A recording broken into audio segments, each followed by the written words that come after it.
This is case number 21-144-120. This is Anderson Medical Supplies Incorporated versus City of Detroit.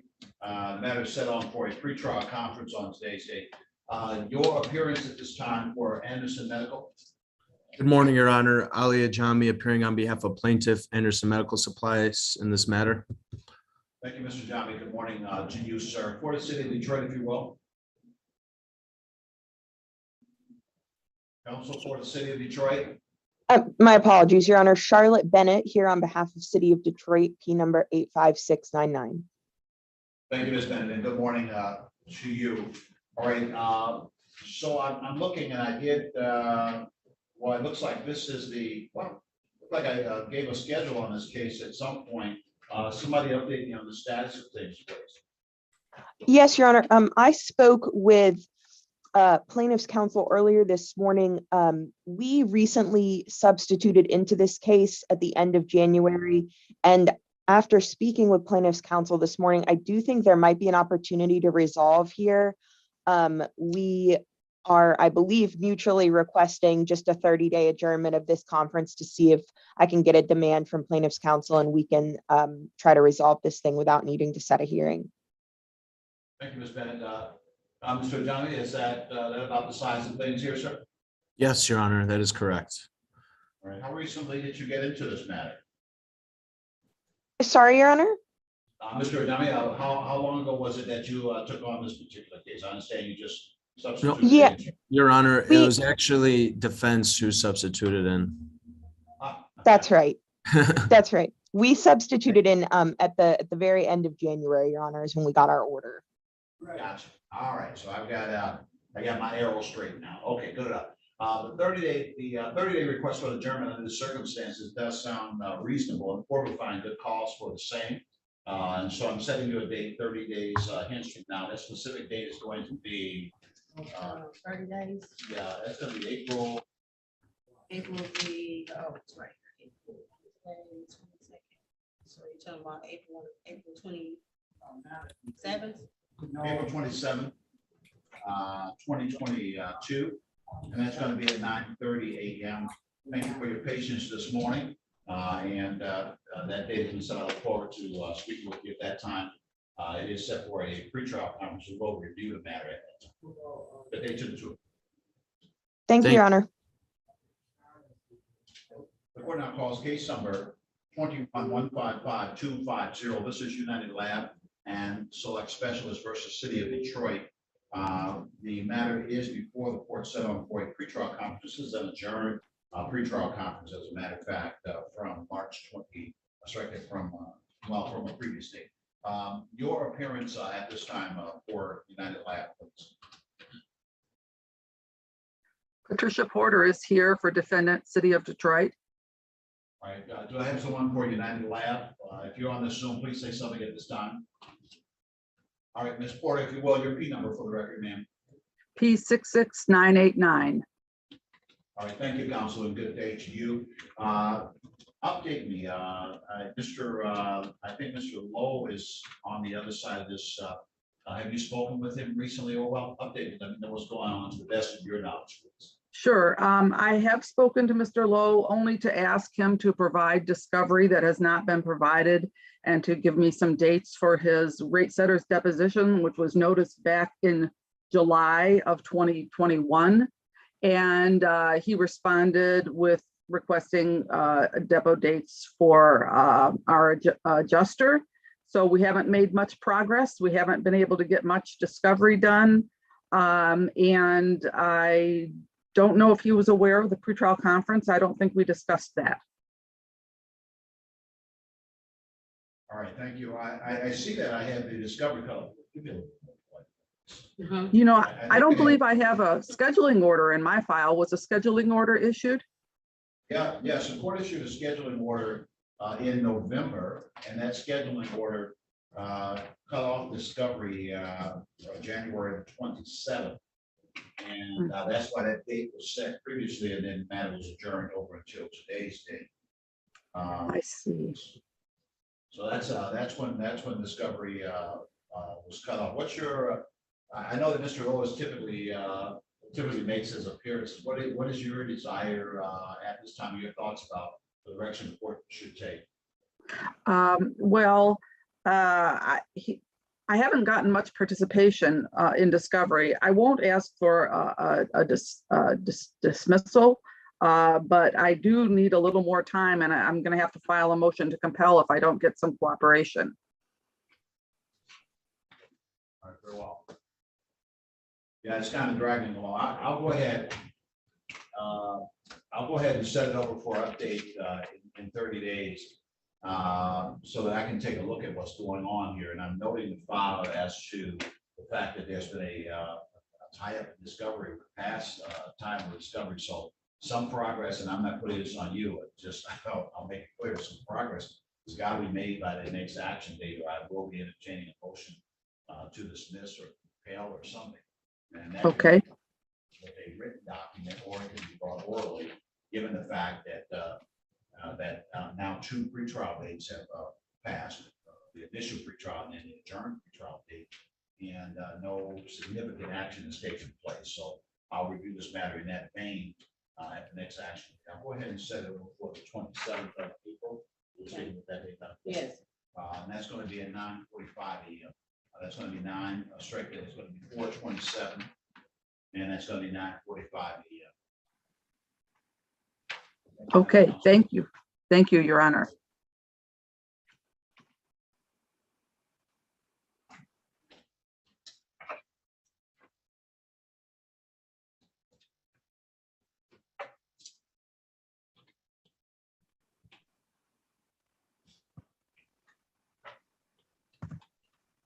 The court now calls case number 21-171148. This is Prism Lab LLC versus City of Detroit. The matter is before the court,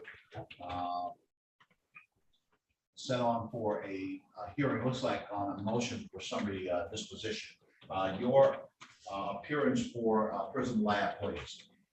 Yes, good morning, Your Honor. Clifford Neubauer appearing on behalf of Plaintiff Prism Lab P70910. All right, thank you, Mr. Neubauer, and good morning to you. Your appearance for the City of Detroit now, please. Good morning, Your Honor. Joel Ashton, P number 47039, appearing for the city. All right, thank you, Mr. Ashton, and good morning to you as well, sir. All right, I know this is the city's motion for summary disposition. Go ahead, Mr. Ashton, you may at this time, sir. Your Honor, we've actually moved on from that issue. We did facilitate this case and believe that we have a tentative settlement that we're waiting to hear back from the city on, and I think from the plaintiff. So we were asking for a little bit of time just to get our settlement finalized. All right, very well. That makes sense to you, Mr. Neubauer? It does, Your Honor. So what my tradition is my wonderful order that I've drawn up that allows for the dismissal of the case pending a approval by the city. If that approval is not gained, then of course that will automatically reinstate the case. If approval is gained, then the case would turn from a dismissal without prejudice into a dismissal with prejudice. That's the direction I'd like to go. Any objection to that? I have a board. I'll send it out to you. Of course, the idea here is that it's likely resolved, but it turns out that it's not resolved. The case is automatically stated, and all either party would have to do is contact court on any day on the Zoom, and I'll set it up.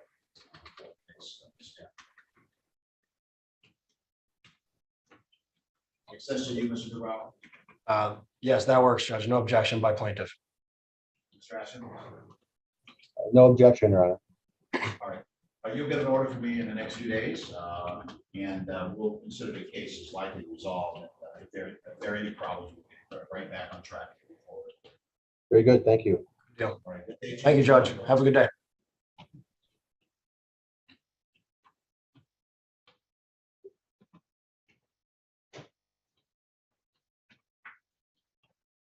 The court now calls for case number 21-157339. This is Select Specialist LLC versus City of Detroit. The matter is before the court, set on for a review.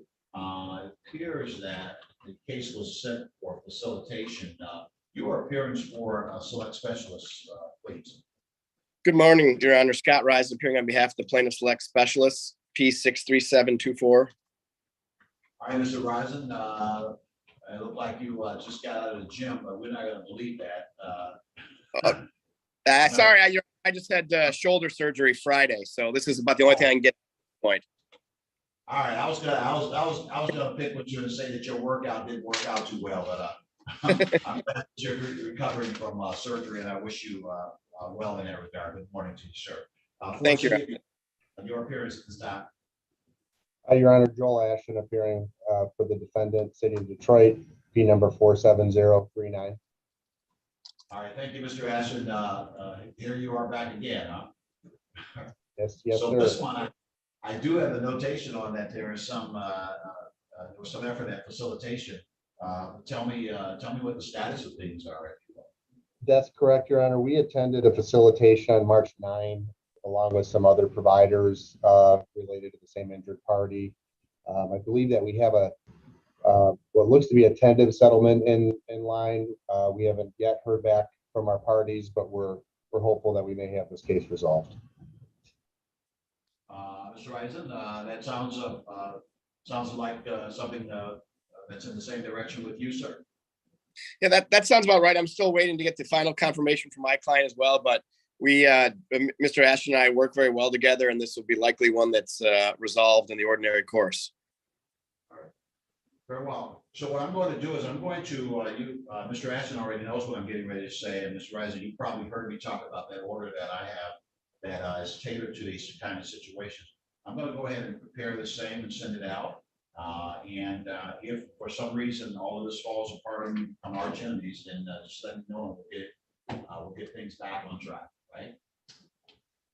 Perfect. Very good. The day to the two of you, and Very good. expect the next couple of days. Very good. Thank you. Thank you, Your Honor. See you, Joe.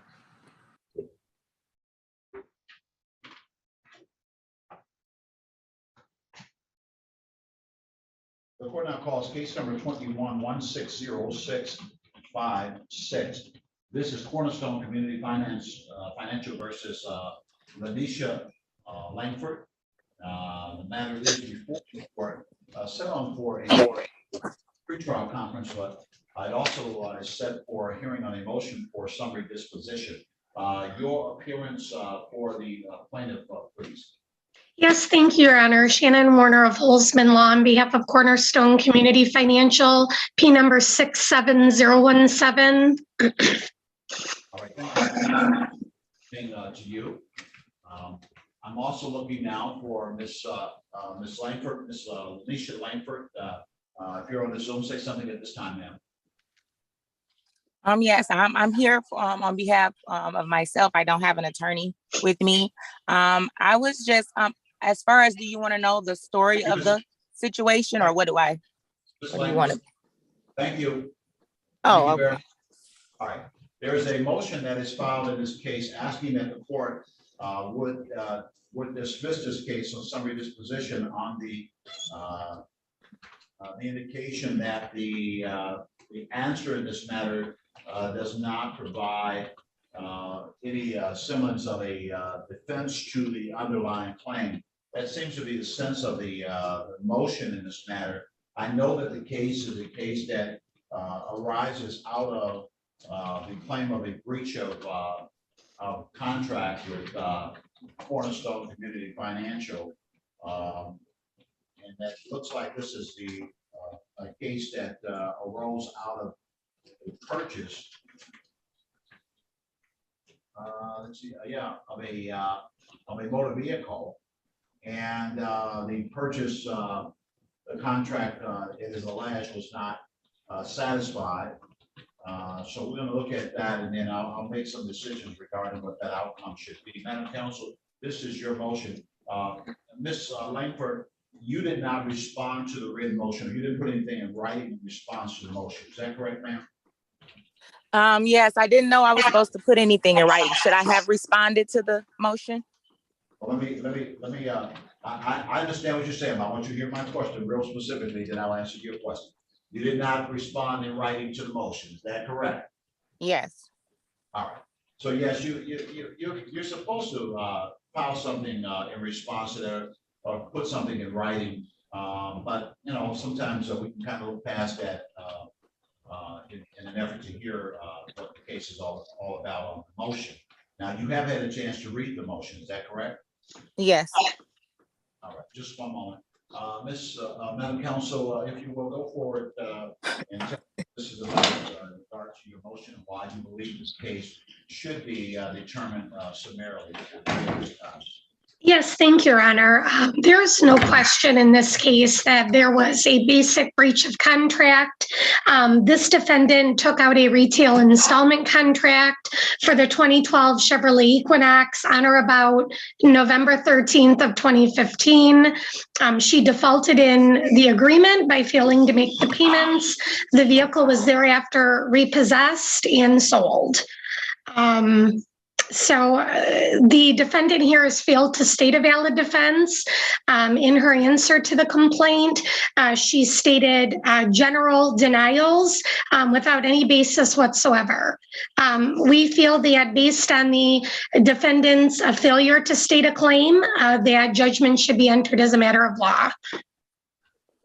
All right. Thank you.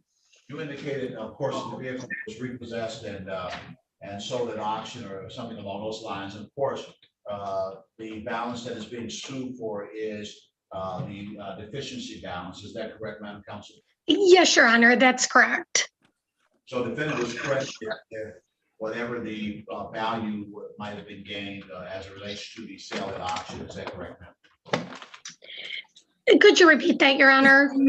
Yeah, I'm just really down on the ideal that whatever the value was, the vehicle was sold for, whatever dollar amount, that amount was an offset to the balance. And the amount that we're looking at now is after adding in or after subtracting the amount from the sale of the vehicle. Is that correct, Counsel? Yes, that would be correct, Your Honor. All right. So you understand, Ms. Langford, I'm coming to you now. What is being indicated here is that the vehicle was purchased, the contract was not completed, the vehicle was repossessed, so whatever that sale price was an offset that reduced the balance, and that the amount that is being sued for is in fact the amount left after the vehicle was sold.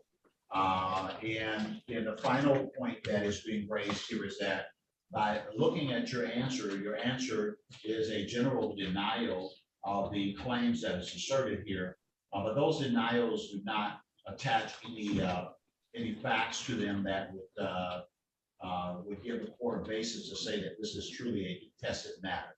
That's what the issue is that the challenge here is that this is really not a contested matter, that the contract is breached, there's some money that's owed, and the plaintiff says the court should enter judgment on that basis. Go ahead and tell me what you want to tell me this time, Ms. Lang.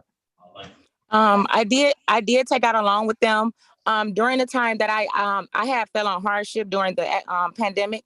So I reached out to Cornerstone and I did a voluntary repossession. They were able to pick the car up from my home. I think they picked it up, I want to say in September. Now in September, after they picked it up, I called to see what was going to happen with the car. They notified me that it would be sold in an auction. The car was sold in an auction for $4,000 and I think like some change. So the balance left on there was $10,000. When I called to let them know that I couldn't pay the $10,000 all at once, I wanted to make payment arrangements. They stated to me that this was considered a charged off as bad debt. It's on my credit report as being charged off. They were saying that they wasn't going to collect the rest of the remainder of the, I guess, $6,000. I think it was. So a year later, I hear from this law firm saying that I owe them $14,000 when I guess they bought the debt from Cornerstone because Cornerstone refused to take any payment plans for me. I actually have the paper right here in my hand stating that it was considered a charged off as bad debt. write-off, so they wouldn't accept any payments from me. Got it. All right, I'm gonna let you finish. As it relates to the charge off and treating it as a bad debt, I hear you 100%, and I'm sure that that is exactly what they did. That is not, however, an agreement to release you from the indebtedness, and that's what the challenge is. Oftentimes, in the debt collection process, you'll be informed that the company is no longer at that time collecting on the debt. And the reason they're not doing that is because they're planning to bring a lawsuit to get it in a form that they can collect it as a judgment. That's what that was all about. So if you had something in writing that says that that they're waiving the debt, or that they are agreeing to not to cancel the debt, that would be different. That's not the document that you have. All right. Anything else you wanted to tell me? I think I know the direction that this case has to go. Anything you want to tell me at this time? It's like, before I go further.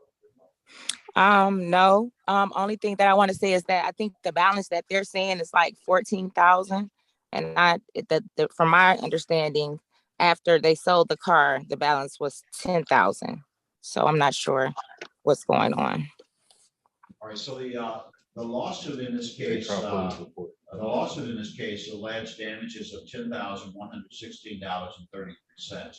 So that is likely that appears to be the balance after the auction of the vehicle. So that's what's being sued for. Okay, so does that mean that I'm still responsible for the 10,000? That might, yes, unless there is something that has been indicated that says that they are canceling the debt concerning you, or sign off on it and tell you that they're canceled. That's not the case. They have an attorney here, and Cornerstone is suing to collect their balance. That's what this case is all about. All right, so here's Madam Counsel, anything further you wanted to tell me about this case? At this time, Your Honor, I have nothing further. Thank you. So what it looks like here is that when I look at the answer and I look at the motion for summary disposition in this matter, and listen to the statements made by the respective parties or their counsel today, is that there's no dispute whether or not there's a breach of contract. There's further no dispute whether or not the vehicle was repossessed and sold at auction. The only issue that has been challenged here primarily by Ms. Langford. Number one, she says that she thought that because it was a charge off that it would not be a debt that she would have to repay. And then the second thing that she pointed out is that she did not want to have to pay all of it at one time. Well, with regard to those issues as a defense to the claim under the law in such cases, they would not provide a defense to the action that is brought. And for that reason, there is no genuine issue of material fact, even if I consider differences in the direction of the defendant in this case. The fact of the matter is that the parties are in agreement that there's a breach of contract, an agreement that there is some money that is owed here. The plaintiff, therefore, is entitled to judgment as a matter of law, and the court will grant his motion for summary disposition. The impact of that will be, Ms. Langford, that a judgment will be entered against you for the amount in excess of $10,000. That does not mean that you have to pay all of that at one time or anything along those lines. It means that you can speak now with the attorney in their office to work out a payment arrangement. If you can't work out something with them, you also have the option to file a petition with me, with this court, asking for a partial payment plan, and the court will set up some type of monthly payment that will help you to start getting this resolved. So number one, you want to try to work it out with the Holzman office, and I'm gonna put you in a breakout room with the attorney for just a moment so that you can receive relevant information as to how you might go about setting up some type of payment arrangement, who you might call, how you might go about doing that. And again, if you can get a number that works out with you and with their office, Then file a petition with the court, file a petition for partial payments, and let me consider your resources and determine the amount that you will be able to pay. You understand, Ms. Langford? Yes. All right. So Madam Council, I will await the submission of your order. And if you have the calculation as to what the judgment amount should be, tell me what that is at this point, so we can put that on record. Yes, Your Honor. As of today, that total amount due is $10,432.09. All right. And so I just receipt of a judgment in that amount, and the court will sign it based upon the granting of a motion for summary disposition. And you can send that by email if you wish to, so that I can get that out of their way.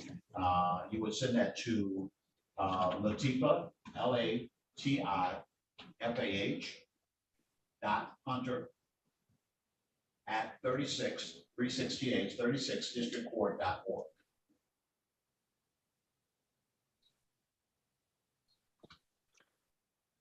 Okay, thank you, Your Honor. I'm going to send you the breakout room number 1, just to speak on those narrow issues that I've indicated, to give some direction to Ms. Langford as to how she can reach out if she wants to set up some type of payment. And then Ms. Langford knows that she can do that with the court as well if it doesn't work out. So there's your notification, Ms. Langford. This like notification, man. Just click into the breakout room, and I wish both sides well in this regard. Thank you, Your Honor. Thank you.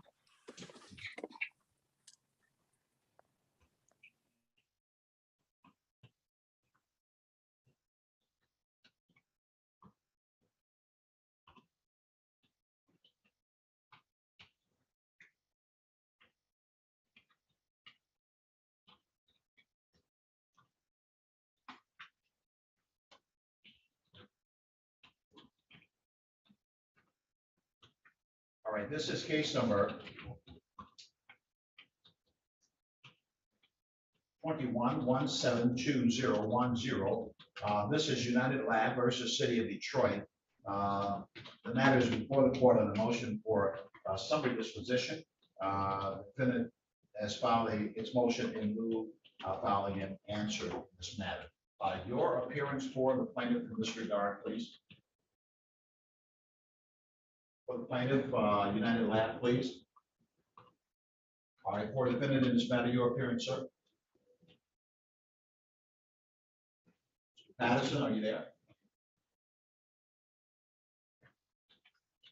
All right, we'll come back.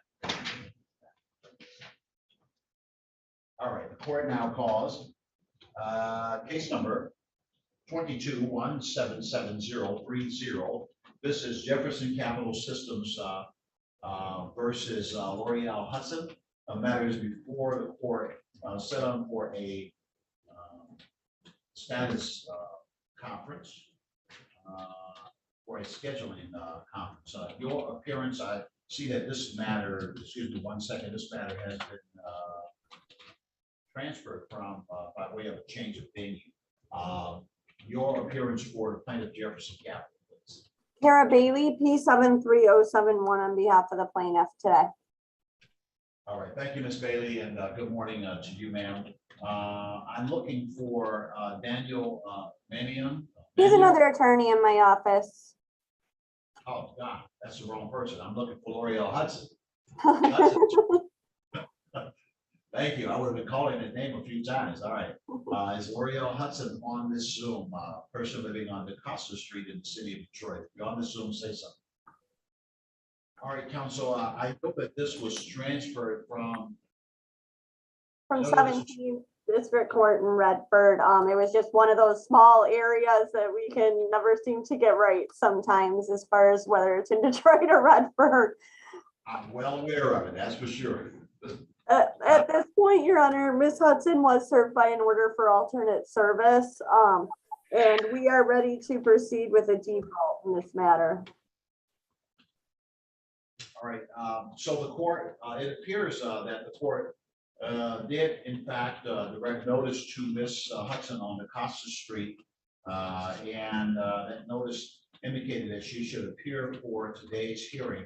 It also indicated failure to appear in this matter would result in the entry of judgment by default. And this matter was set on for 10 a.m. It's now 10:48 a.m. The defendant has not appeared in this matter. For that reason, the court will now grant the plaintiff's petition for entry of judgment, and judgment will enter by default on the terms and conditions of this complaint. In this matter, I see the complaint pleads for some $1,759.44. The court will enter judgment upon presentment by default.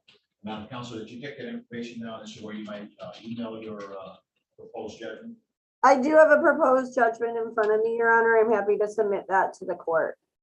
All right, did you get that? Did you get the email address already, or you need to do it? I again? believe I have her email. Let me just double check. I think I have it. We usually do. That was, yeah, Latifa.hunter@36districtcourt.com, or I mean, .org. That's correct. Yep, All right. I've got that. I'll have my staff email that over to her. Sounds good. All right, good day to you. You too, Your Honor. Report on calls case number 21-161563. This is TD Bank US NA versus Jessica Krefkoff, Kreichhauf. The matter is before the court, set on for an initial hearing in this matter. Your appearance for the plaintiff in this case, please. Good morning, Your Honor. Kara Harms on behalf of TD Bank, P72957. All right, thank you, Ms. Harms. Good morning to you. Your Honor, I'm not expecting Ms. Kreikoff to be here. Your Honor has in your file a stipulated conditional order of dismissal. That would be a magic trick if I can find that in the stuff. It shows on the ROA, so I hope it made it to, it said it was sent to your chambers or courtroom. No, it hasn't caught up with the file yet, but I'm going to note the file. Okay. We will update it. I'm going to note the file that is a order of dismissal on this matter, and we will Yes. sign it, get it right back to you. Okay, if anything, I can always, send something over to the Latifa.Hunter. Yeah, my very efficient clerk said, that would be a good thing to do. Sounds good. That's So Your Honor, it is a conditional order of dismissal. She's actually paid it in full as of today. I just need a couple more days for the payment to clear, but the conditional dismissal will, take care of the case. So you're going to email a copy of that over? I will do it right now. Yeah, and that's perfect. We'll get it all taken care of. Thank you, Your much. Honor. Have a good You day. too.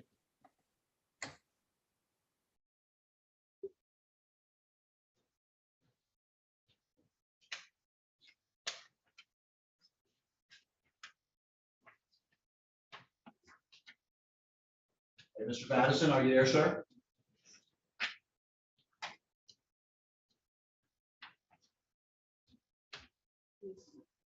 L'Oreal, did you have a court judgment for her? No, she's emailed. Oh, she know, okay.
know where they went for United Lab.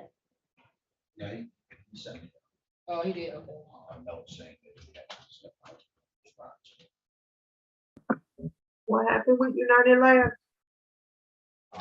The city, is still on it, but he had to go to another court. Oh, I don't see the other side on it, so. I don't know, Mr. Patterson.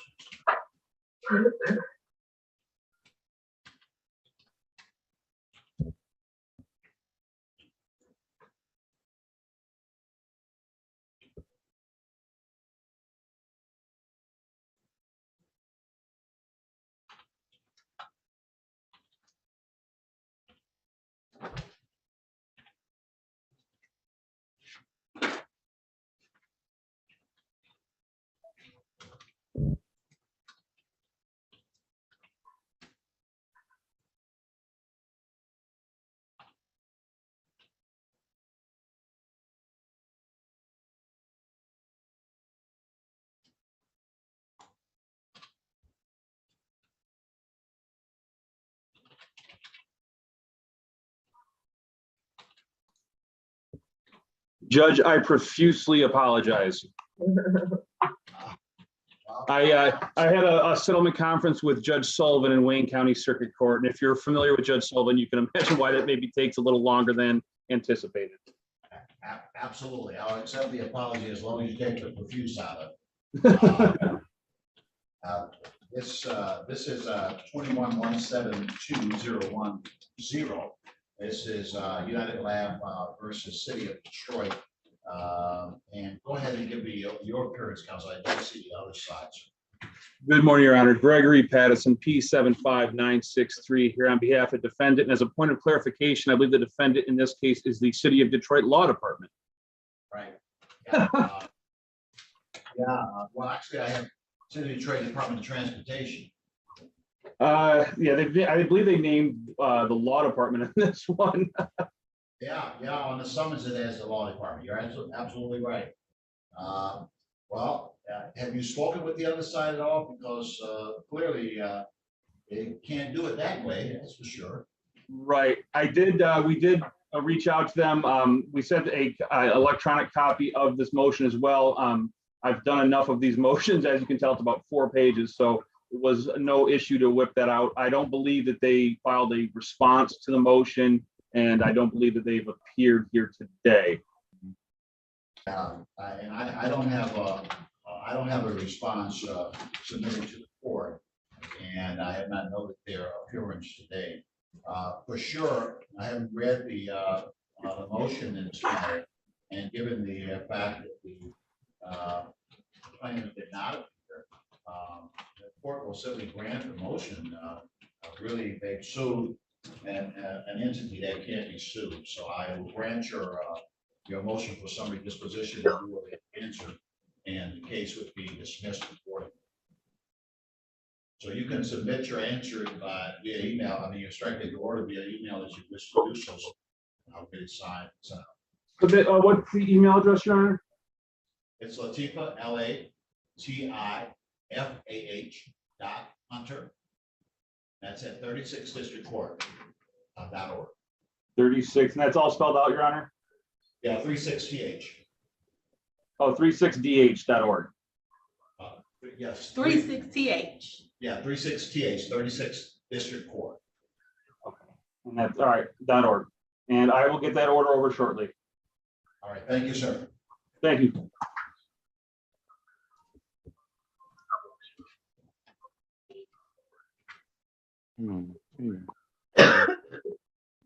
What says Mr. Stoudemire? Are you here for a case, sir? No, ma'am. I've been trying to get in touch with 36th District Court as far as keep calling, so I went above and beyond as far as just joining a judge Zoom meeting to see. I'm trying to figure out this case that I had from 2015 and get it took care of. And Who's the judge, sir? excuse me. Who was your judge? I never got arraigned on it. I was trying to call when I got the ticket or whatever from the situation.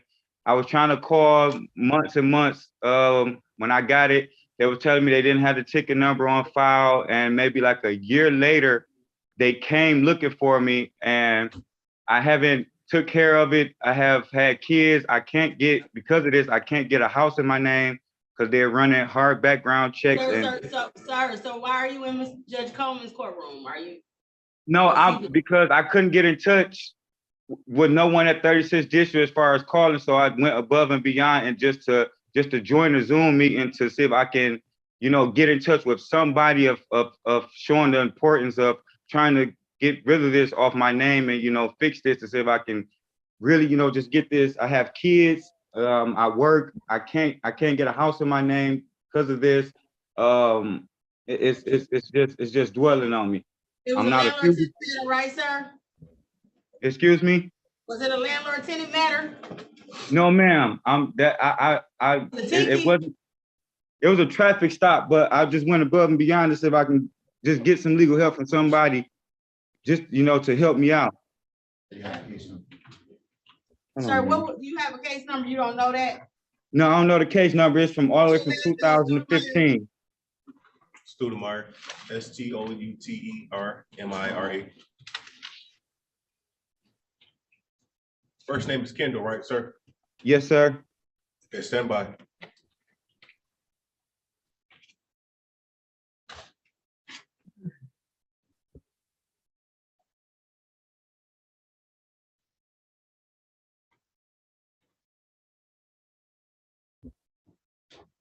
You talking about the case, your birth date, 10/11/90?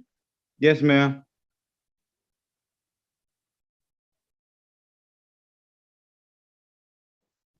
Okay. Okay, so you're talking about the possession charge you had for the narcotics, right? Back in 2006, yeah. 15. Yes, ma'am. And I didn't start receiving the medication till afterwards. And that doctor that I was. At the time, that was Judge Kenyatta Jones. So you need to talk to her clerk because she may not be on that docket. I'm not sure, but maybe you can try to file something, right? Yeah, you need to file some. What's the status of it? It's a warrant status. It's a warrant status. It's an old drug. Looks like to me it's an old. They had it as a possession charge, a criminal charge, it's a criminal case, felony. Yep. So they need to come in and court date, right?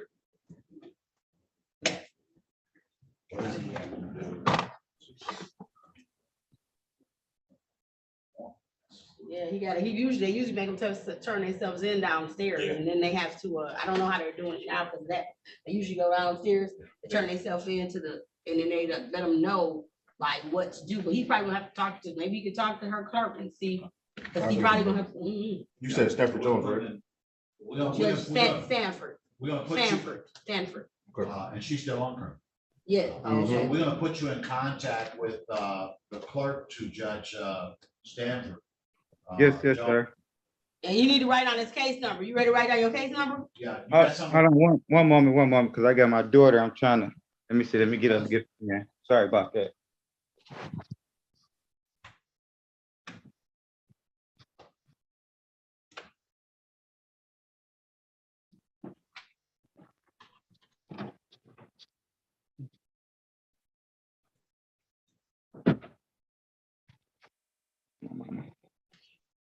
Okay, I'm ready.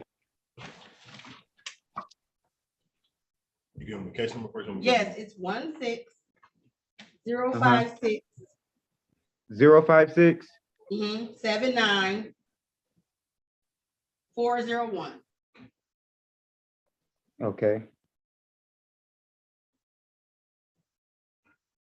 So I just recall the 36 district courts and then give them this number and see what can I do?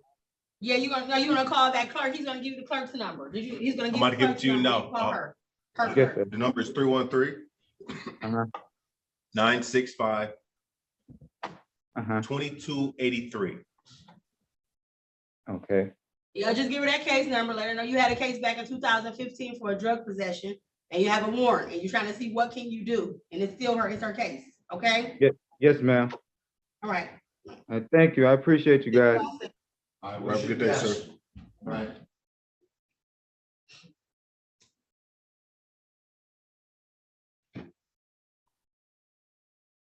you.